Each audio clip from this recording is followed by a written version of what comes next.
Alright, I got some Italian sausage and I cut up some bacon that I cooked in the oven, and I'm going to put that in Daniel's lunches. And also I've grated up some cheese here, so I'm fixing to assemble his lunches.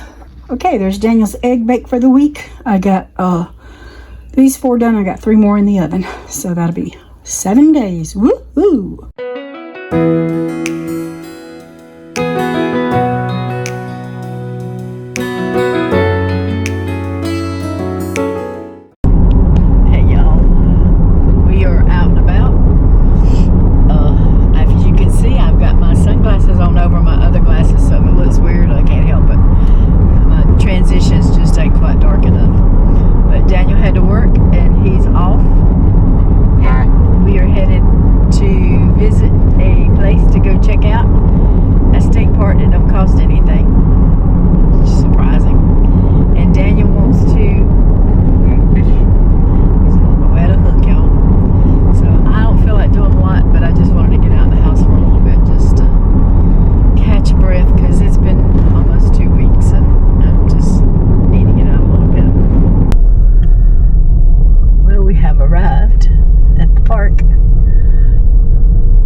Recording something. I didn't think I was recording. I think I had my camera still on. But we're coming around to the other side now, and they saying the fishing pier's up ahead, so this is the way Daniel wants to come. They have some hiking trails, but I don't feel like hiking.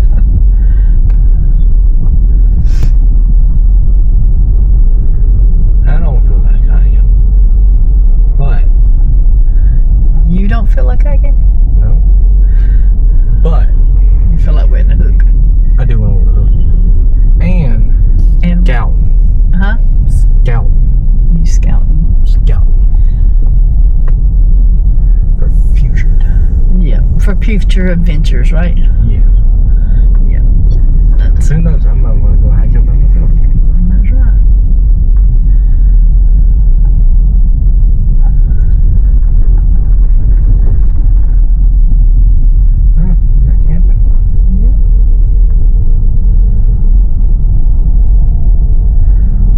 Come down here one time and camp? Nope. Aiken. Okay, Aiken. They got their little shower thing on the outside. It's the kind of camper we need, Daniel. We're going to pull around with a little truck. Not a big truck.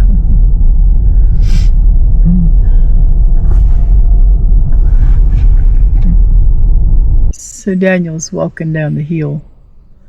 I just don't feel like going. I don't have a chair to sit in either, so I'm going to sit here. I might walk out there a little bit and do some recording, but he's going down there. There's a little pier or something down the hill, and he's going to go fishing. Listen to the sounds.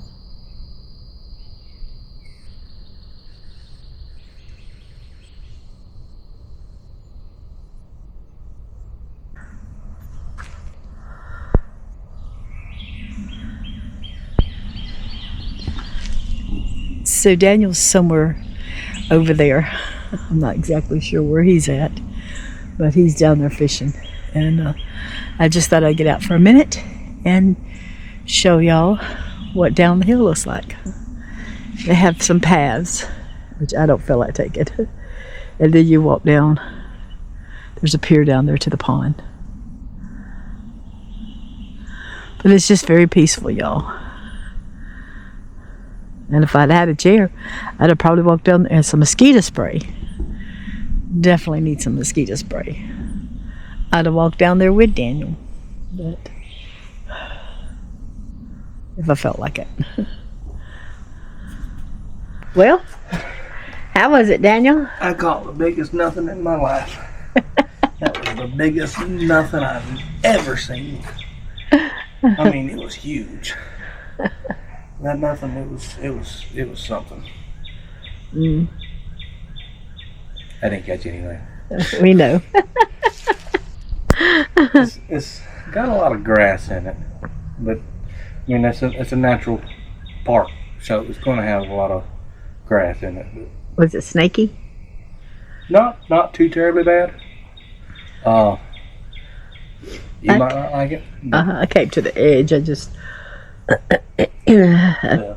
did a little video, and then I turned around and came back. And It's pretty. It's pretty.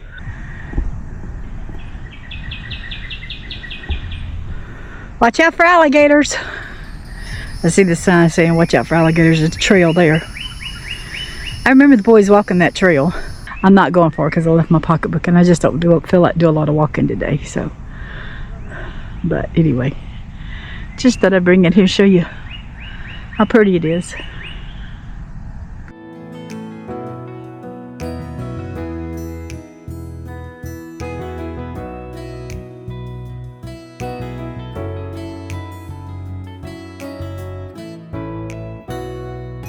Looks like a little old store, don't it? Used to be the bathhouse. Bathhouse. In other words, they let you go swimming down in the pond. You can't do that now. Men and women's. Well, that might have been the bathhouse there. So we're looking at it from a different point of view.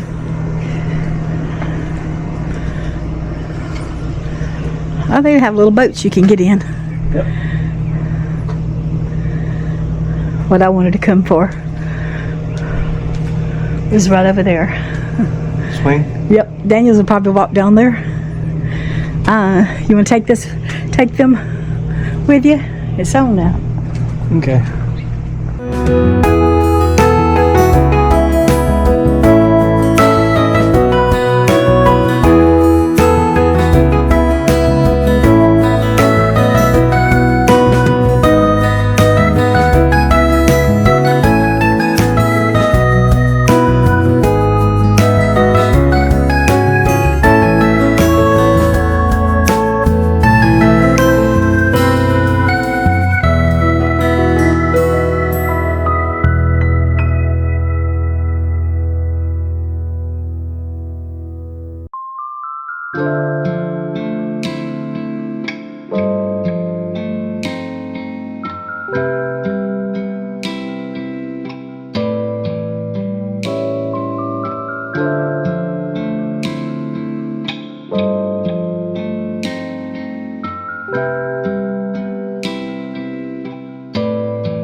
I think that's so pretty down in there.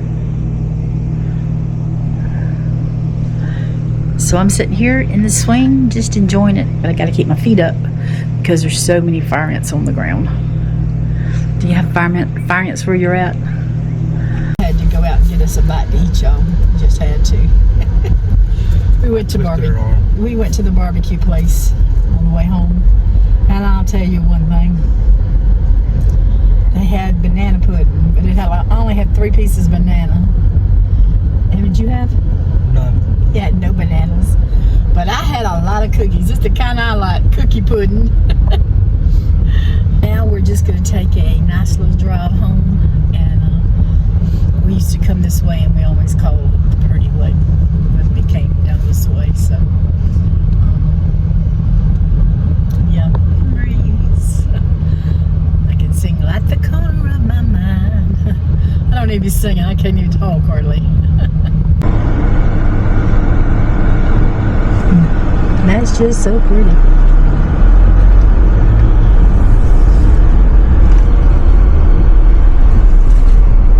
Well, my lawn is looking like a jungle in it already. Thank the Lord we haven't had any rain, and now we get a good bit of rain. It's even out there in the field, standing. So we're getting a good bit of rain, and so now my yard looks like it needs a good cut. And hopefully I'm feeling better where I can get the frog out my throat. Go a little bit more. I have not drove in over 2 weeks, y'all, because of being sick. And so now that that one act like he was fixing to go around that other one while I was coming. So I'm feeling better, so I can get out and go a little bit today. Y'all, I'm a homebody. Even if I'm not sick, I'm a homebody. And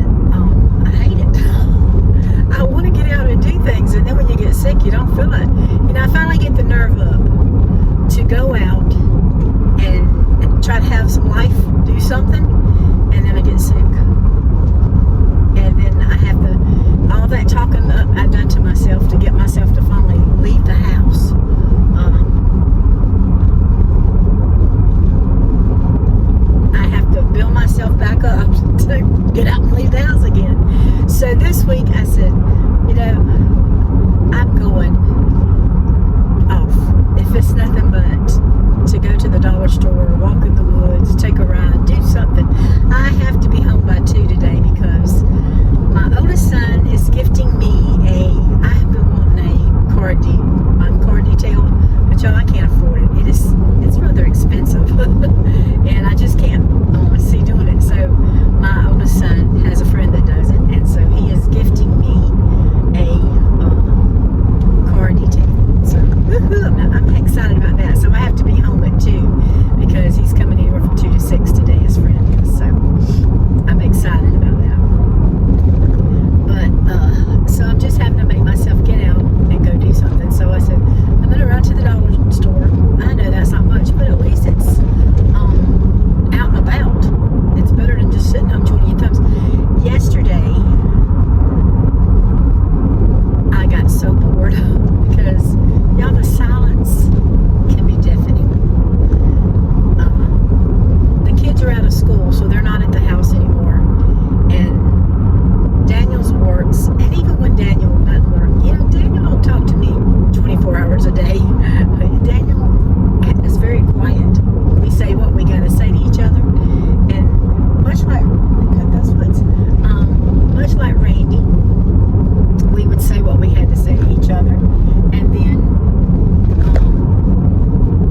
we'd have moments of quietness. But sometimes the quietness just gets so deafening that it just gets the best of me. And yesterday I was just bored out of my mind. There was nobody to talk to except myself and the Lord, and I did both of that. But you know, sometimes you want somebody else to talk back, and that's, I guess I could have picked up a video camera and talked to y'all, but you know, sometimes you're just not in the mood to do that, and I guess I just wasn't in the mood for that yesterday. But I went to church last night, and then I said today I am going off, and I'm looking forward to tomorrow. I've not had the grandkids in 2 weeks because I've been under the weather, so they're actually coming to stay with me tomorrow, and we're gonna do some fun things. Hopefully they like to go out and eat. I do too, so we might go out and eat. You know, tell them what else we're gonna do. I like to watch Randy wanted to go to Alaska, and we never made it, and I can't afford it. And Daniel don't have the time. If we could afford it, Daniel just don't have that kind of time to go for a couple of weeks. You know, I don't want to just go a couple of weeks. I want to ride out there and then ride back, but I'd like to drive. But we can't afford that and don't have the time. And so I watch some of the people from Alaska to see how their lifestyle is. And there's one family I watch. They have 4 boys and a little girl, and they are actually down doing they bought them a camper and a truck, and they started in Florida, and they're working their way back up back to Alaska. Anyway, I watched them, and oh my goodness, y'all, I watched them the other day, and it about made me cry so bad, because you know, I know we only had 3 boys, but I just remember the trips out west, and wherever we went. I mean, we've been all over the place. We've been to Canada, we've been to New York, out west several times with the boys, and we just traveled whenever we could afford it. Whatever we could afford, we traveled, and we did it the cheapest way possible because we just didn't have a lot of money, and we wanted to get the most for our bucks. So seeing them do that just made me remember all the trips that we took and all the fun we had and out west, and just brings back a lot of memories. And boy, that brought tears to my eyes. I about started crying. And then the next day, you'll see the video where Daniel and I went to the park, and we walked down to the lake, and I sat on the swing while Daniel walked on closer to the lake, and I wanted so bad for Randy to be sitting there with me. Y'all,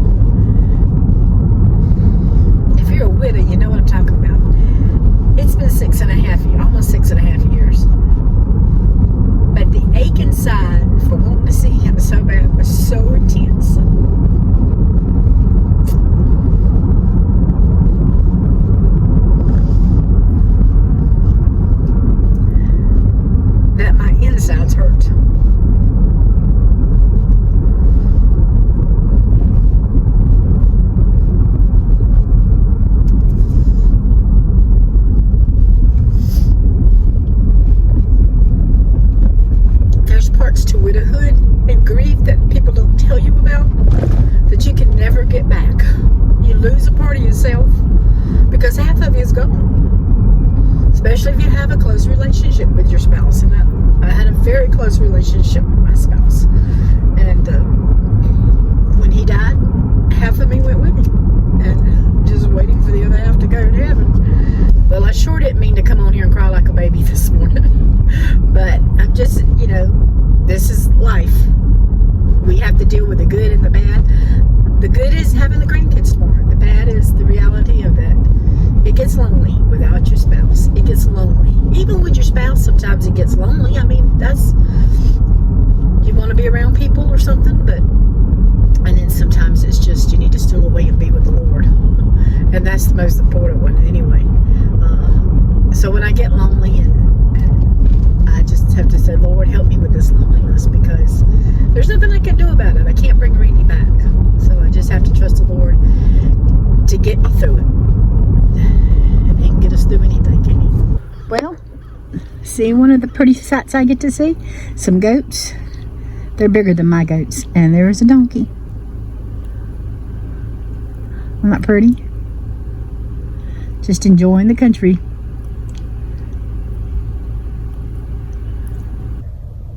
So I was such a big spender in the dollar store. I bought a Diet Pepsi. They have some pork chops in there that I like, but I went to a different one this time and they didn't have them. I usually go to a different one and they usually carry it. And I guess I should have went to that one, but I didn't. I just wanted, somebody had some produce at church last night and they had some potatoes. So we got like 4 potatoes. And so I was thinking some pork chops. These are lean pork chops. And I was thinking some of these lean pork chops fried up a little bit with some potatoes and green beans would make a really good supper. And that's still on my mind. So it ain't over with yet. I might go get them tomorrow. And we might have them for supper tomorrow night.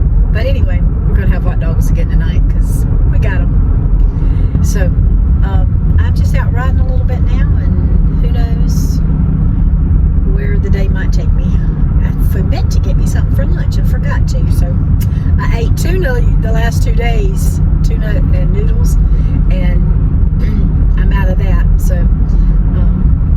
we'll just see what I get where I get. If you can see it out there, there's deer out there.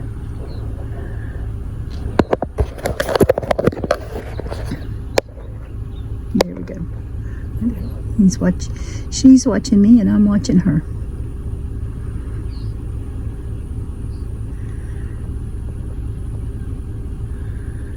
Treats of getting to come out and about.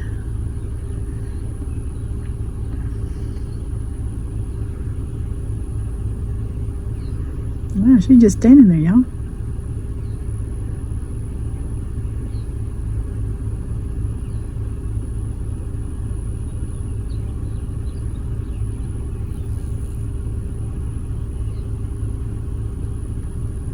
There she goes. And y'all getting to see her bounce away. Country life. That's a life for me.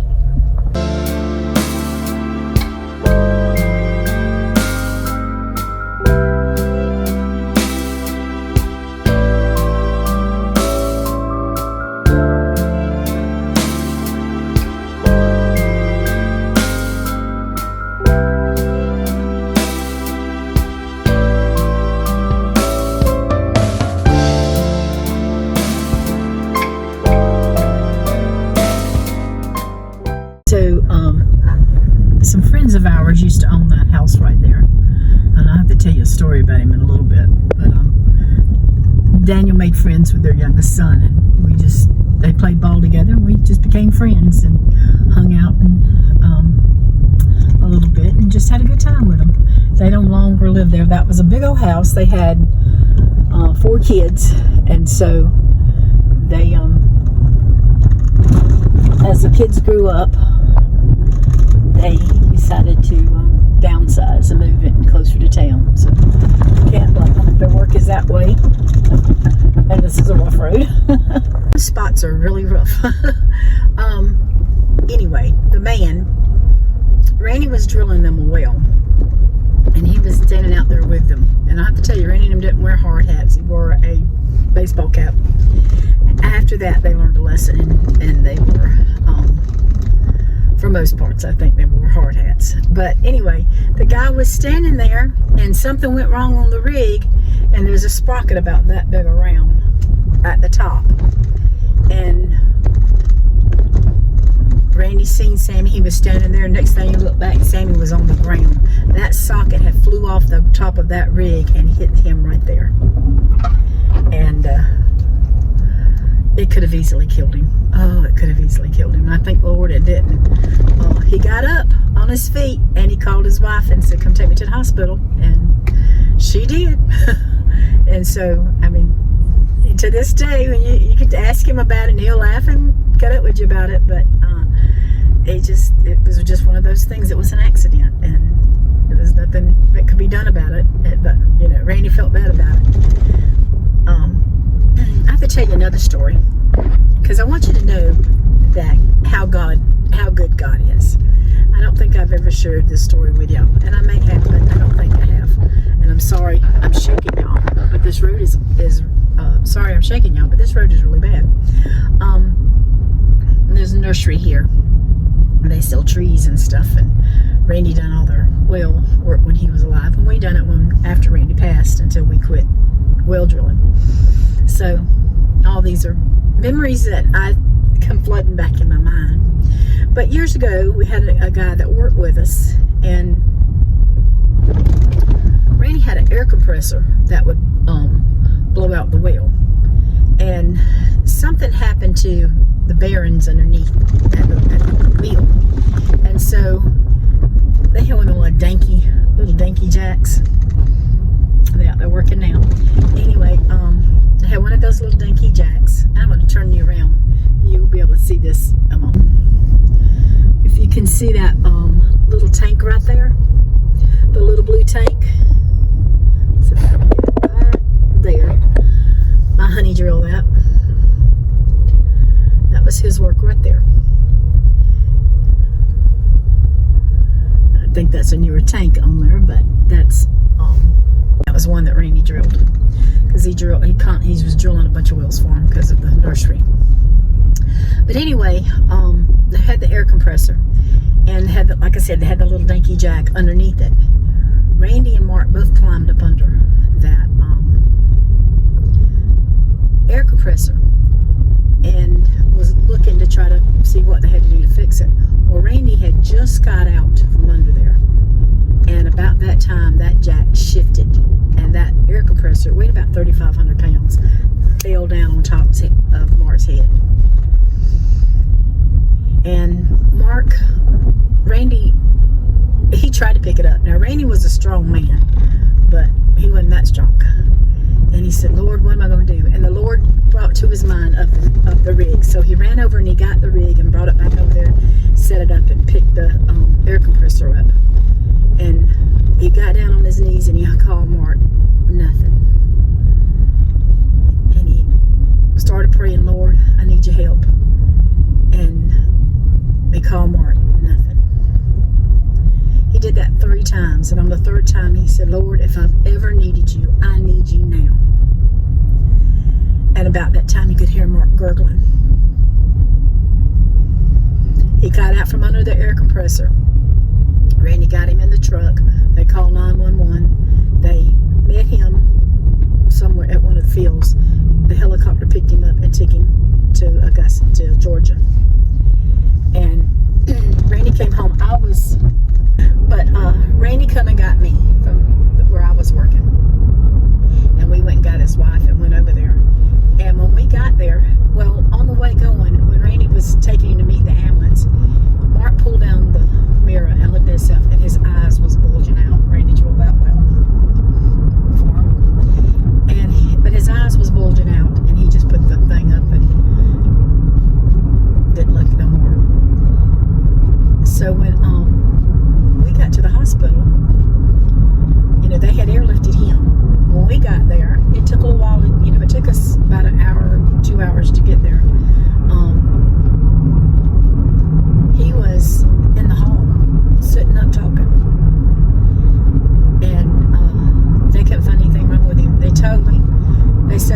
going to keep you overnight for observation.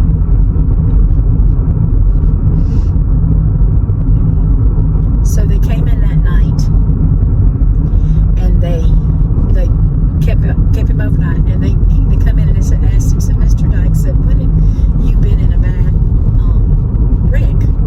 He said, I've never been in a bad wreck. I burnt my arm pretty bad one time. He said, but that's the only thing I've ever had happen to me as far as bad, something like that. He said, well, you have 7 natural breaks in your neck and your head that shows you've been in a bad wreck. We got talking to Mark, and first thing I asked Mark, I said, Mark, did you ever think about calling on God when you was under there? He said, no. He said, all I could think about was getting the pressure off my head. So that tells me you can be on your dying bed and you have your mind somewhere else than on God. So that's why it pays to always have your mind on God and make sure you're ready to meet the Lord. But he said it sounded like somebody walking on leaves or sticks, and that was the bones in his neck and head cracking. And when he got to the hospital, the Lord heard Randy. He heard his prayer, and he healed Mark. And all Mark had was to show was some old breaks that looked like it had happened years ago.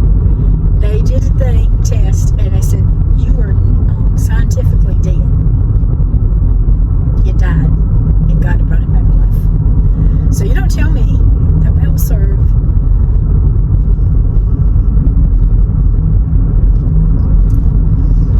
a wonderful, loving God.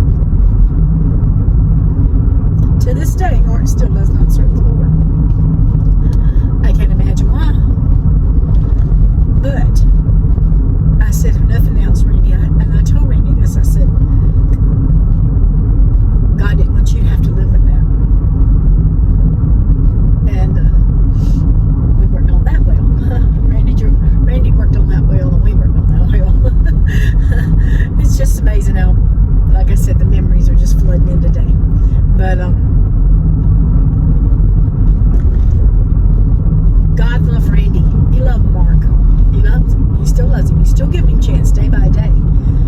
But he loved Randy enough to hear his prayer and answer that prayer. Because, if Mark had died, that would have been something that would have been devastating to Randy. They were friends. They worked together. But it was an accident, and it would have just been devastating to Randy. So, I know he's in heaven, and I know he's thanking the Lord for all that the Lord's done for him over these years. And so I'm still thanking the Lord because, I've been through a lot of troubles and trials, and a lot of them with Randy and a lot since Randy. But God's always been good to us. And I hope that you serve the Lord, even when you're going through dark times. The silence becomes deafening, or the bills aren't getting paid, or the sickness is hitting the body. You got somebody to trust that sees it all. He sees it before it even happens, and that's an amazing thing. So I'm going to close on this video because I've shared a testimony with you, and I just wanted you to know that God loves you, and so do I.